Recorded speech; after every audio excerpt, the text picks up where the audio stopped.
Donald Trump is headed back to the White House. In an early morning win, Trump made history as the second person ever to win 2 non-consecutive terms as president. No word yet from Vice President Kamala Harris's campaign. Yeah, and we've got all the numbers for you. We'll be getting to our local election coverage in just a moment. But first, we want to send it out to Ivan Rodriguez. He is live in West Palm Beach, Florida. There, where President-elect Trump celebrated with his supporters last night. Ivan, what can you tell us? Nobody has seen a political comeback of this nature. Not only did President-elect Donald Trump get the necessary votes in the Electoral College, but he also got the majority of the popular vote. Please welcome President-elect Donald J. Trump. Projected President-elect Donald Trump is now the second person in U.S. history to win 2 non-consecutive terms as Commander-in-Chief. America has given us an unprecedented and powerful mandate. And I think presidents who are given a mandate to govern deserve from the Senate the opportunity to surround themselves with people that are going to help them execute their policies. And the Republican Senate is exactly what Trump will have after the GOP secured enough seats to take control of that chamber overnight. He gave a peek into his prospective administration. Robert F. Kennedy Jr., he came in. And he's going to help make America healthy again. Kennedy is known for his extreme views on America's public health systems and anti-vaccine stance. Healthcare regulators now are not doing healthcare, they're doing sick care. A star is born, Elon. Elon Musk poured around $119 million into Trump's campaign and is expected to play a role in Trump's White House.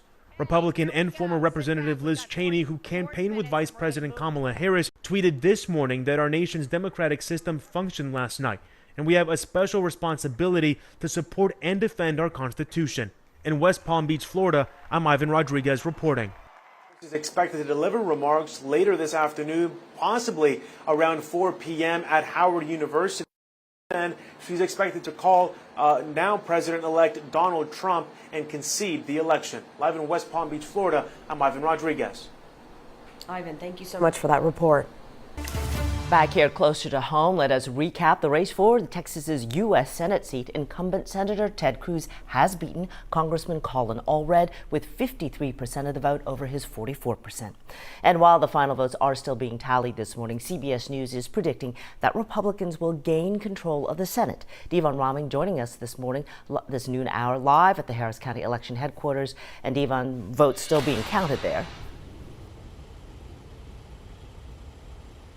Well, Sherman and Reka, as of right now, at this hour, all of the votes that were cast here in Harris County have been accounted for. They've been solidified, and it's practically a done deal with everything that voters decided at the polls yesterday. Now, when we talk about the races here in the state of Texas, one of the biggest races so many people were zeroed in on was that race between Senator Ted Cruz and Congressman Colin Allred. Now, Senator Cruz has served in the Texas Senate since 2013 and defeated Allred after capturing 53% of last night's votes.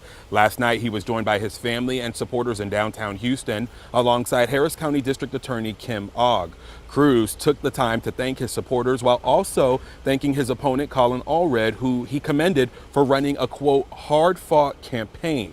Meanwhile, Congressman Allred was joined by his supporters in Dallas, and he too congratulated Senator Cruz on his victory while also thanking the women who were a huge part of his campaign's focus on reproductive rights. Now, we spoke with a political expert yesterday who says the outcome of this election had everything to do with messaging from both sides. This is a full systems failure for the Democrats. The issues they chose clearly didn't resonate with the voters they thought that it would. The way they approached the candidacy for Colin Allred was very top-down instead of bottoming him up the way that the past Democrats had done. So it just was a failure of message, it was a failure of infrastructure, and it was a failure of delivery. Now, Cruz, who had a lead over Allred from the beginning of this race, spent much of his campaign focusing on border security, promising to finish the wall along the Texas border, while Allred, who out-fundraised Cruz, centered his focus on reproductive rights and a bipartisan border security bill. It's also important to note that this Senate seat has been dominated by the Republican Party since 1988. Live in Houston, Devon Raming, KHOU 11 News. All right, thanks, Devon. Very interesting, too, because the polls obviously had it far, far closer than the actual results.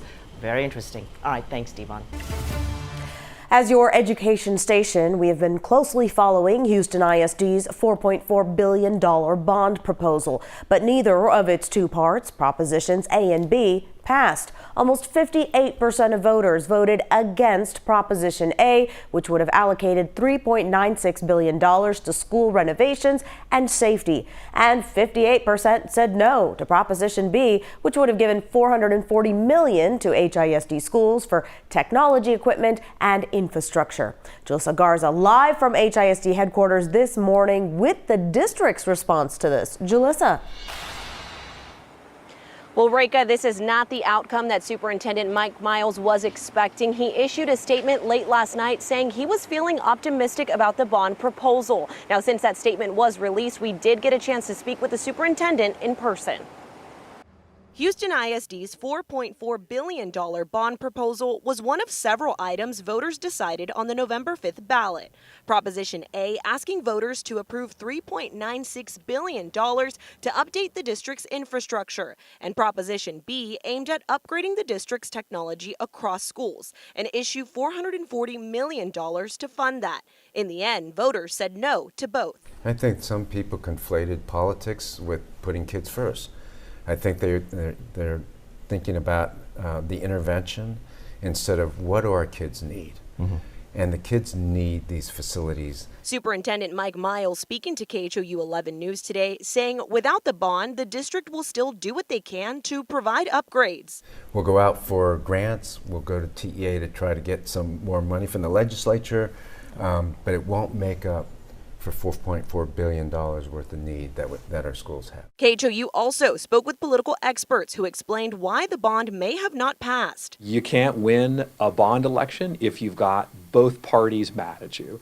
The problem for Democrats is that they didn't have the consensus to fix the schools that they wanted in the way they wanted. The problem for Republicans was that they just don't trust the system to work the way it should, and they don't like extra taxes from these bonds. He added that the result of these propositions not passing could also be seen as pushback towards Governor Greg Abbott. Because this is the cornerstone of his strategy to try to change failing schools. Since the voters turned it down, it may be a kind of harbinger of things to come in terms of what happens when a school district gets taken over. Folks said no to these propositions. Many do agree that the district needs some upgrades, but they feel that these propositions were not the solution. Live in Houston, Julissa Garza, KHOU 11 News.